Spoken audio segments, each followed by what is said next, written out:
সন্তানকে তুলনা করা, এই বিষয়টি আমি খুব কাছ থেকে আমার আত্মীয় স্বজনের মধ্যে দেখেছি। তো তখন আমি বাংলাদেশে ছিলাম, তখন আমি দেখেছি যে আমার একজন আত্মীয়র বড় বাচ্চাটা খুব বেশি পড়াশোনায় খুব বেশি ভালো না, বা ফোকাসড না, বা মনোযোগ দিতে পারে না, বা সে মেধার পরিচয় দিতে পারে না। আর যে ছোট বাচ্চাটা, সে কুইক লার্নার, তাড়াতাড়ি শিখে ফেলে, মনোযোগ দেয়, পড়াশোনা করে। তো এইটা একটা এরকম ঘটনা হয়তো অনেকের মধ্যেই দেখেছেন আপনারাও।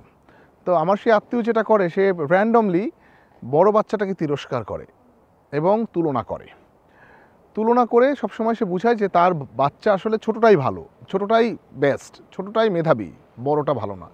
তো এইটা করতে করতে বাচ্চার সাথে তার মায়ের একটা সম্পর্ক, একটা দূরত্ব তৈরি হয়ে গেছে। কারো মধ্যে কারো স্পন্দন নেই। এই কাজটা করবেন না। আপনার এই কথা বললে আপনার বাচ্চার কোনো উন্নতি হবে না। এই বাচ্চা আপনার সাথে সম্পর্ক খারাপ হবে, বাচ্চার আত্মবিশ্বাস কমে যাবে, যতটুকু সে খারাপ অবস্থায় আছে তার থেকেও খারাপ জায়গায় চলে যাবে। আপনাকে অনুরোধ, নিজের বাচ্চার সাথে নিজের বাচ্চার সাথে অন্যের বাচ্চার সাথে নিজের বাচ্চার তুলনা দয়া করে করবেন না। এটা অমঙ্গলজনক আপনার জন্য।